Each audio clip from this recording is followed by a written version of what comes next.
finishing up that last part, the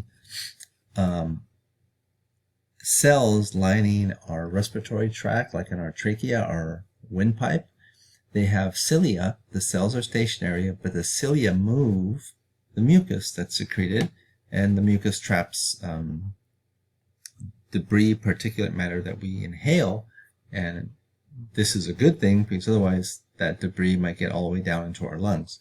So our nasal passages and our trachea, our windpipe, are lined with some ciliated cells, and the cilia move the mucus train, that's actually what it's called, actually to the back of your throat. And during the day, we always are breathing and trapping particulate matter, and the mucus, as it works its way towards the back of our throat, we swallow a little bit of it every once in a while, or if you get a lot of it, you can spit it out maybe.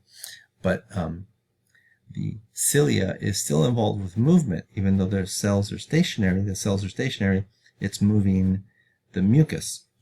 Here on single-cell protists like Paramecium, the cilia actually move the organism through a liquid environment. And last little part of this chapter we just did. So that's the end of this chapter.